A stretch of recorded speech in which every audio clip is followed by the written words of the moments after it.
પાણીનો પુકાર ઉનાળાની કાળઝાળ ગરમી વચ્ચે નવસારીના વાંસદામાં પાણી માટે લોકોની વ્યથા ચોંકાવનારી છે। એક તરફ સરકાર ઘેર ઘેર પાણી પહોંચાડવાના દાવાઓ કરે છે, બીજી તરફ ડુંગરાળ વિસ્તારમાં આજે પણ લોકો સૂકી નદીમાં ખાડા ખોદીને પાણી મેળવવા માટે મજબૂર થઈ રહ્યા છે। વાંસદાના ચોઢા ગામની પાણીની સમસ્યા ખૂબ જ વિકરાળ થઈ રહી છે। ત્યારે શું થઈ રહ્યું છે આવું જોઈએ, જાણીએ, સમજીએ।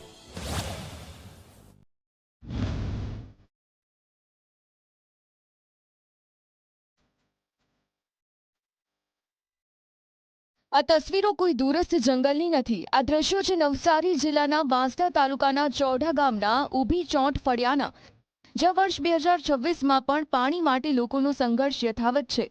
કાળઝાળ ગરમી વચ્ચે અહીંના લોકો સૂકી પડી ગયેલી તાન નદીના પટમાં પથ્થરો વચ્ચે ખાડા ખોદીને પાણી મેળવવા મજબૂર બન્યા છે।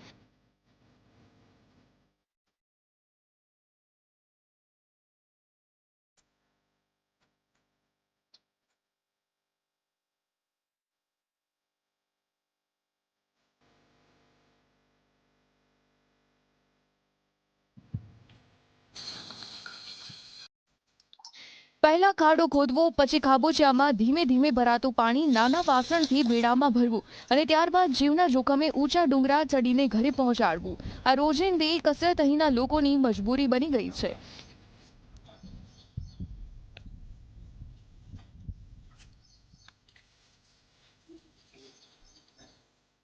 डूंगर पर चढ़ी उतरीने पानी खारो खोदीने नदीमांथी लई जता छे। अमे पाणीनी बहुत तकलीफ पड़े छे।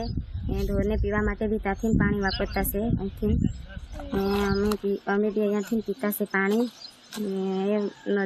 નદી કિનારે નજીકમાં ડુંગર છે। ડુંગર પાસે કોઈ સવારના સાંજના આવતા છે વહેલા અને સાંજના જરાક મોડે કરી દીપડા આવે તો બીક લાગે એમ અમને। પાણીની બહુ સમસ્યા પડે છે। ચોઢા ગામનો આ વિસ્તાર મહારાષ્ટ્રની સરહદે આવેલા ડુંગરાળ પટ્ટામાં આવે છે। ઘરો પર છૂટા છવાયા હોવાથી પાણી પહોંચાડવું પડકારરૂપ બને છે। ઉનાળો શરૂ થતાં જ બોરના પાણીના તળ 300 ફૂટથી પણ નીચે ઉતરી જાય છે અને નજીકથી પસાર થતી તાન નદી સૂકી ભટ્ટ બની જાય છે। પરિણામે લોકો અને અબુલ પશુઓ બંને પાણી માટે વલખા મારે છે।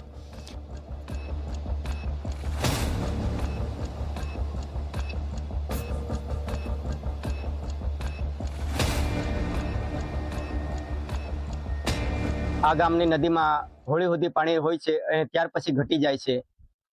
4 મહિના સુધી અહીંની બહેનોને ઘણી તકલીફ પડે છે। નદીમાં ખાડો ખોદીને પાણી લાવવું પડે છે। ડુંગરાળ વિસ્તાર છે, ચડવાનું ઉતરવાનું પડી જાય છે। તેથી સરકારે વિચારવું જોઈએ અને અહીંયા સરકારે બોર આપ્યા છે, પરંતુ એમાં પાણી મળતું નથી। સરકારે અહીંની ભૌગોલિક પરિસ્થિતિ પ્રમાણે આ યોજના બનાવવી જોઈએ અને કાયમી ધોરણે આ પ્રશ્નનો હલ થાય એવું વિચારવું જોઈએ।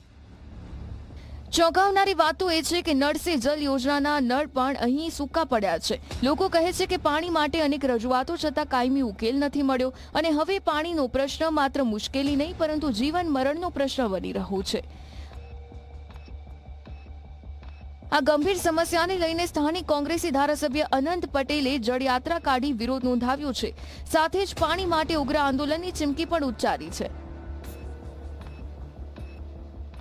ઊભી ચોંડ ફળિયાની મહિલાઓ તાન નદીમાંથી ખાડો ખોદીને વેરી જેવી બનાવીને એમાંથી પાણી લે છે।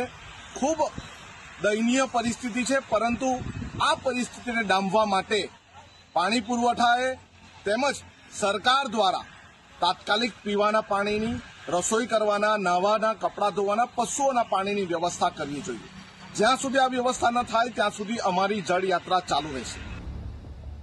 બીજી તરફ આ મુદ્દે પાણી પુરવઠા વિભાગનો પક્ષ જાણવા પ્રયાસ કરવામાં આવ્યો, પરંતુ એક પણ જવાબદાર અધિકારી કેમેરા સામે આવતા તૈયાર નહોતા। ન તો કોઈ સ્પષ્ટ જવાબ મળ્યો, ન તો કોઈ ખાતરી, જેનાથી લોકોમાં રોષ વધુ જોવા મળી રહ્યો છે।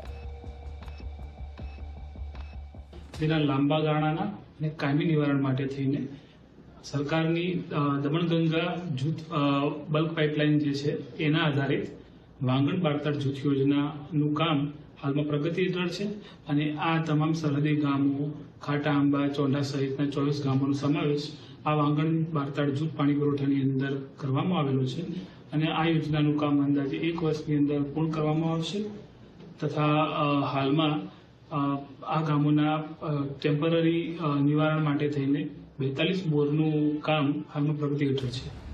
વાંસદાના ડુંગરાળ ગામડાઓમાં દર વર્ષે સર્જાતી પાણીની સમસ્યા હવે કાયમી ઉકેલની માંગ કરી રહી છે.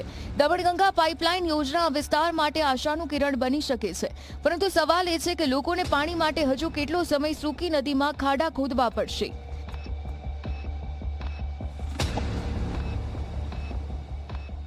ધવલ પારેખ, ઝી મીડિયા, નવસારી.